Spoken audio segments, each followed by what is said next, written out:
Good morning. It's Monday, the 13th of November, and this is Govindraj Ethiraj coming to you from Mumbai, India's smogged out financial capital.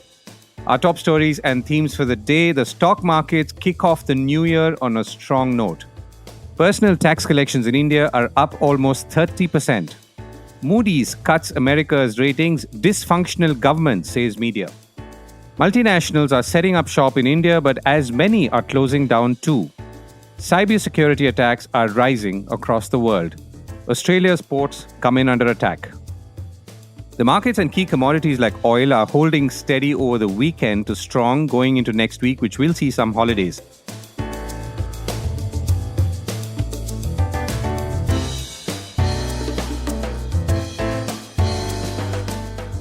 This is a core report with Govindraj Ethiraj.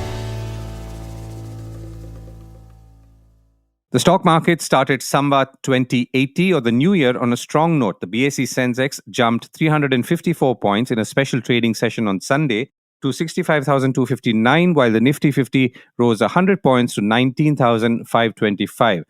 Diwali, which was yesterday, marks the start of a new year, or Samvat as it's called, and Indian stock exchanges hold a special or Muhurat trading session which marks the beginning of Samvat 2080 and the end of Samvat 2079.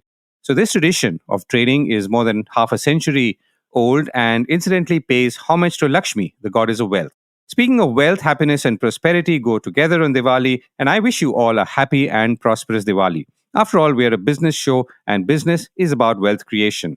Now let's pick up on what others are saying about wealth creation. Rhythm Desai, Morgan Stanley's ever-bullish managing director, told BQ Prime that the ongoing financial year will be good for Indian equity markets, driven by positive earnings outlook. Both the third quarter and upcoming 2 quarters earnings outlook looks positive, Desai, managing director of the financial services firm, told Neeraj Shah of BQ Prime. Due to a shift in policy environment, corporate profits contribution to the GDP can increase past its previous highs and may rise to 8% in the next 3 to 4 years of total GDP, Desai said, in an argument he's presented before as well. Now, for GDP that's posting at least a 10% nominal growth, it means corporate profits in India could be compounding at 20%. Earnings compounding at 20% is likely to make India look lucrative globally, he said. Interestingly, Desai, like some other investors, now let me think, Chris Wood of Jefferies, among others, feel that if the outcome of next year's general elections are in contrast to the market's expectations, then there could be a significant downturn in the stock markets. Translated, if the current government does not return to power with a majority, then we're in trouble. At least the stock markets are. I always wonder, if only in jest, that if markets would rise similarly or post significant upturns if the government were to return. Now, there is so much in these statements that is said and unsaid that it's tough to embark on this train of thought, I guess. Meanwhile, whatever may happen next year, foreign portfolio investors continue to sell away this year as they dumped Indian equity worth over 5,800 crores this month. That's November. Now, this comes after they sold almost 24,000 crores in October and 14,000 crores in September. Data with the depository showed, reported Money Control. Before this outflow, foreign portfolio investors were buying Indian equities in the last 6 months from March to August and bought about 174,000 crores during that period. So it's all net positive. If I were to just read the data and ignore all the forward statements, the selling has already begun. Of course, it might be to do with year-end pressures and factors like interest rates in the United States pulling money from, to be fair, many other parts of the world as well. That's the most plausible. But what if there is another reason? Anyway, on the other hand, India's debt market attracted about 6,000 crore rupees in the period under review. That's receiving about 6,300 crores in October, according to data. The Indian government securities market is being included in indices like the JP Morgan Government Bond Index Emerging Markets, which in turn has begun attracting funds into Indian bond markets. Speaking of investments, investors are pumping money into American stocks, so much so that a lightning-fast rebound has driven the Standard & Poor's 500 up in 9 of the past 10 sessions and 7.2% over the past 2 weeks, the best such stretch of the year, according to the Wall Street Journal. Now, as it always happens, many investors are betting that this rally has legs.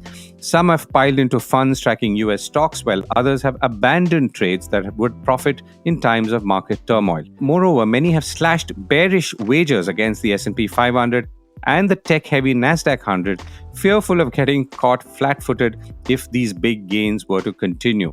So, the moral of the story, I guess, is don't even think about trying to outpredict the market. On the other hand, maybe quite predictably, the exact opposite of that is happening in the debt markets. I'm still talking about the United States, by the way. So Moody's has cut ratings in the United States. Ratings agency Moody's has cut its outlook on US credit ratings from stable to negative, citing rising interest costs and the large fiscal deficit as beginning to undermine America's credibility.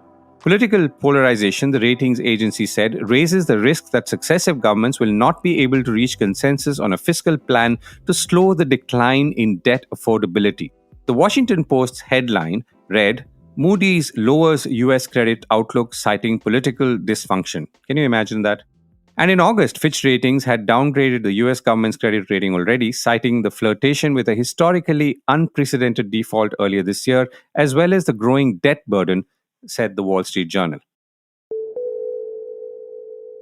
India's industrial output slows down. Now let's come home. India's industrial output grew by 5.8% in September, the slowest in 3 months, according to data released by the Ministry of Statistics and Program Implementation on November 10th. At 5.8%, the latest IIP figure is also below the consensus estimate of 7.4%. In terms of use-based classification of goods, production growth in September was lower for all 6 categories compared to what they posted in August, like primary goods, capital goods, intermediate goods, infrastructure, and consumer durables. The consumer durables drop has been particularly sharp. All of this is production, just to remind you. Tax collections are strong. The good news is that tax collections are strong as more citizens pay tax, or it's being squeezed out of them, mostly because they're not paying as much as they should be or trying to duck it. India's personal income tax PIT is up close to 30% or 29% this year as compared to last year. This is even higher than corporate tax, which is around 7%, which means people like you and me are paying more tax than companies are. India's gross direct tax collections till November 9th at about 12.37 trillion rupees were up about 17% higher than the same period last year, according to the Central Board of Direct Taxes. The net collections, which exclude refunds, were also higher at about 22%. And currently, the tax collections stand at about 58% of the total budget estimates for the year 23-24. That means that they've already passed the halfway mark for the total budget estimates. Earlier, the Business Standard reported that with the present momentum in direct tax and goods and services tax, or GST, expected to be sustained in coming months, India's total tax collections for 23-24 could exceed the budget estimates by a considerable margin. Why are more MNCs leaving India than coming in? An interesting analysis that appeared in Forbes India magazine a few months ago highlighted how more companies were leaving India than coming in over the last few years. The table looked at the years 2018 to 2023, and the last year had only figures up till March. When I say last year, I mean 23. For example, in 2018, 102 companies set up shop, but 111 exited. And except for 2019, where more companies came in, 4 years saw more exits. I'll come to the possible reasons shortly, but we are talking about a specific category of companies, which is multinationals and by extension, foreign direct investment. It also struck me that a lot of companies have actually exited quite publicly, even as others have invested in India. And possibly it does not strike us so much because they're not adding it up. Here's an example from recent weeks. Disney is getting ready to pack up and leave from its India business, either in whole or a good part of it, Reliance being the most likely suitor. Though Bob Iger, Disney chief who came back from retirement, appears to have had some second thoughts going by his statements just last week, which could also have to do with the fact that Disney has turned in much stronger numbers for the latest quarter than was expected. So all of this obviously has a bearing on why companies leave. So why do companies leave? There are many reasons, said and unsaid. The easy ones to defend are obviously the ones involving global realignment, like it happened with, let's say, a General Motors or a Ford, who just one day caught up and walked away. I also quote these examples because these were physical investments on ground and thus more cumbersome to let go, unlike, let's say, a Disney. Now, there are others who find it difficult to do business in India or have underestimated either the patience it takes or the nature of the consumer. And this, by the way, is still happening 20 to 30 years after India started opening up.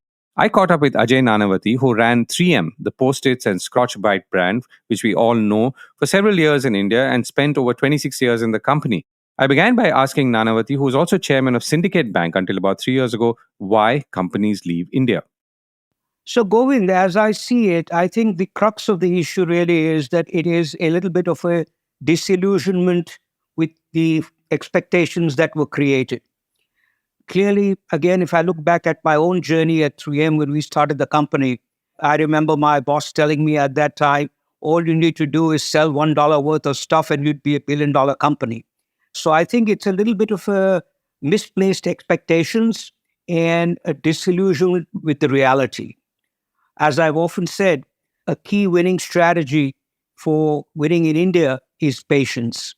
Again, if I look back at our own company's history, for the first 8, 10 years, we were growing nominally.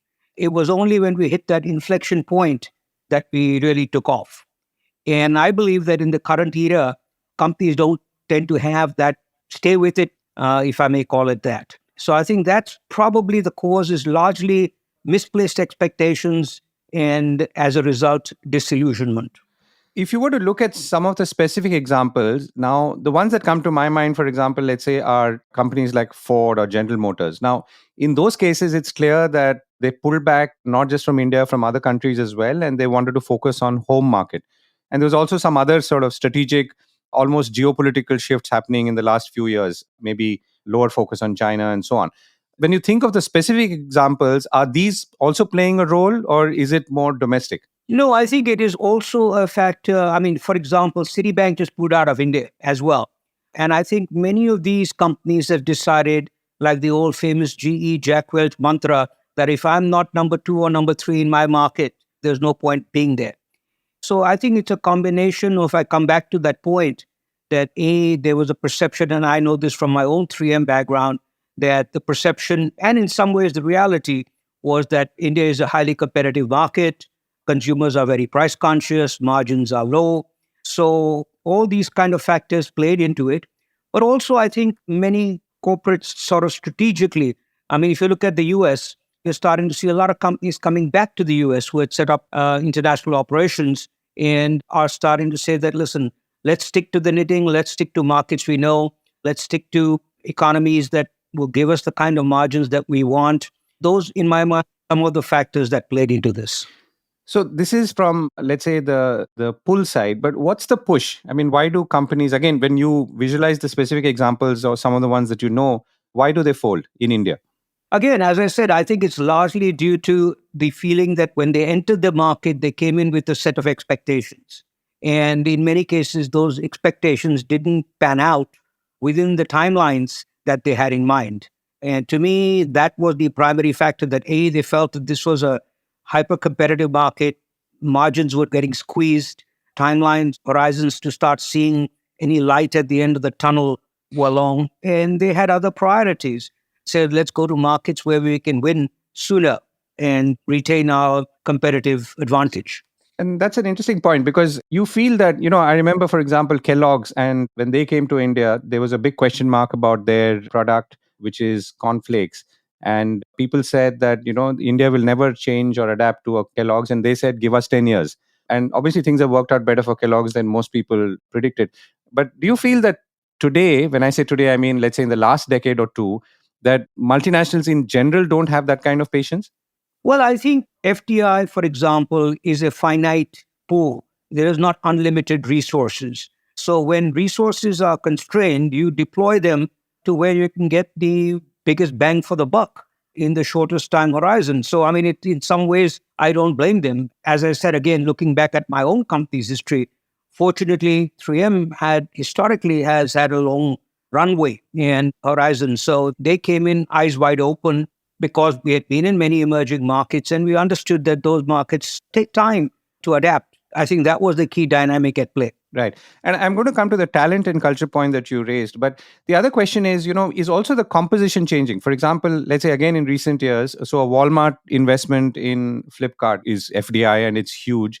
Let's say Foxconn expanding quite rapidly in the country in electronics and assembly.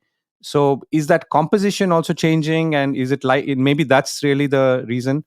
So historically, if you look back even till fairly recently, the bulk of the FDI that has come into the Indian market has been in the services sector and the IT sector, which is again very people intensive. And historically, the rationale was a cost arbitrage play. And I believe now you're starting to see a little bit more in manufacturing, which tends to be far more sticky in the sense that, once you put a commitment into building a bricks and mortar factory, you are committed for the long haul. And I think that's where China has been very successful, is that they got them to set up bricks and mortar facilities, and it's not easy to walk away from a bricks and mortar facility, whereas it is relatively easy to walk away from a services play. And, on talent and culture, so where have companies gone right and where have they gone wrong? Again, we're talking about the MNC universe.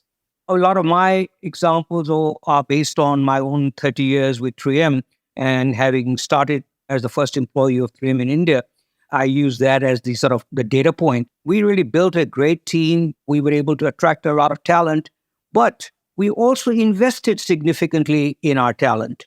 So it was not just plug and play in that sense. Many of us and many of my leadership team had stints in different parts of the world where they got truly groomed into the 3M way. And so I think there was a element of investment in grooming that talent, retaining that talent. And nowadays, if you look at some of the attrition that you're starting to see, especially in the IT space, companies are starting to say, listen, can we continue to reinvest in grooming, developing, attracting, retaining the level of talent? So, I mean, despite, in my opinion, and I've said this in many other forums, it is a little bit of a myth that India has this vast pool of talent. And I believe that a lot of the talent that is available really needs to be groomed. We are producing a lot of talent and engineers and graduates, but many of them don't necessarily match with what the industry or market is looking for.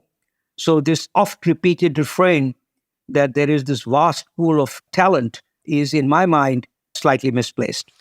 I know you referred to the launch of Scotch Brite in India, which I guess is one of the most popular brands of 3M, apart from Post-it, at least here. So what's that one tweak that you that you recall, which was sort of the tweak for making sure that it fit the domestic market or calibrated the domestic market? So that's a very interesting example that you reach.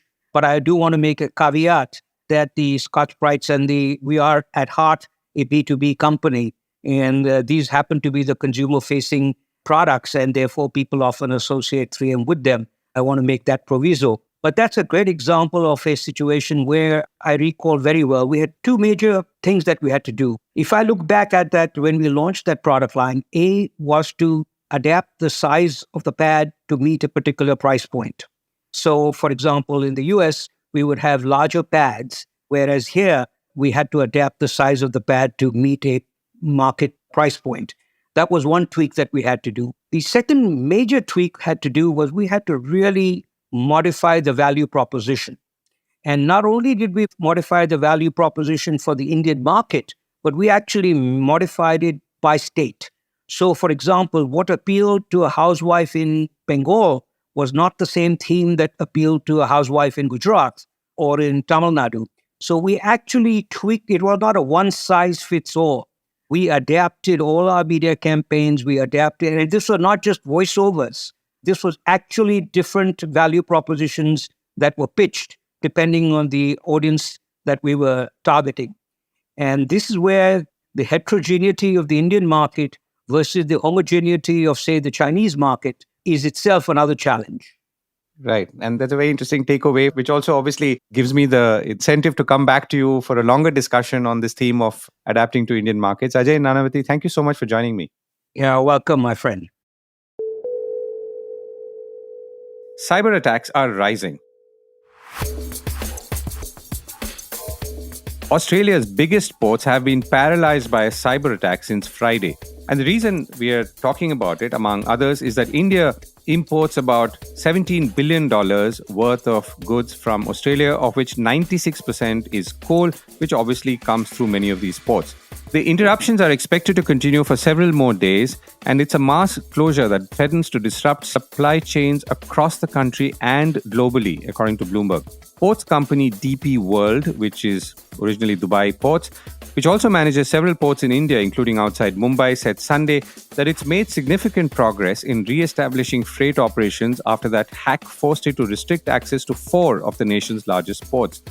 Dubai Port World, or DP World, manages almost 40% of goods flowing in and out of Australia, and about 30,000 containers of goods are stuck from moving in and out of their terminals.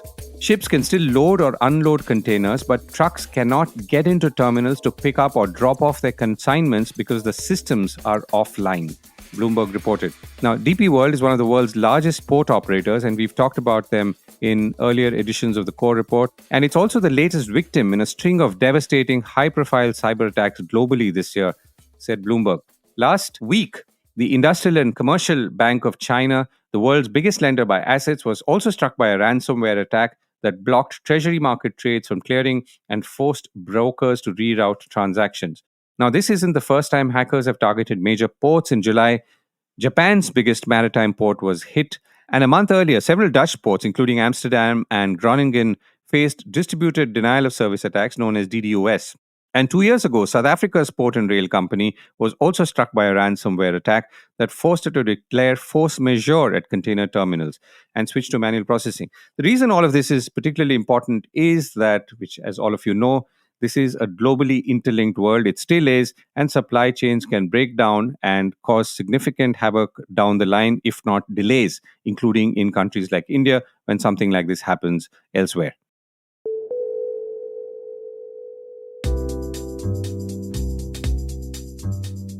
Dubai Air Show kicks off today.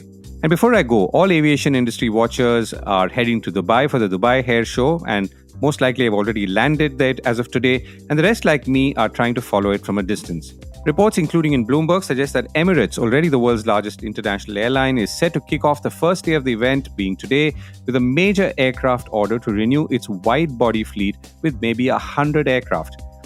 Turkish Airlines may also jump in with a giant order for about 350 aircraft, according to people who told Bloomberg.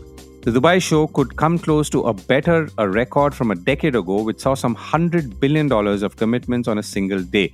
Now, that may not happen, but the larger point, of course, is that aviation is buzzing with action, and airlines, including India's Air India and Indigo, who are rushing to add capacity in huge numbers. So, broadly, as airlines add capacity, this also hopefully means lower fares, but also to the industry, it means obviously more jobs and more opportunities. So nothing immediate is on the horizon. The reports already suggest that fares are likely to start easing off by the first few months of 2024. So hang in there. And on that note, wish you once again a very happy Diwali.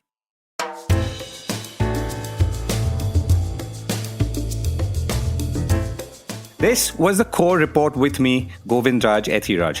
Do stay connected with more of our coverage at the Core. You can check out our website or sign up to our newsletter at www.thecore.in. That is www.thecore.in, or follow us on LinkedIn, Twitter, and Facebook as well.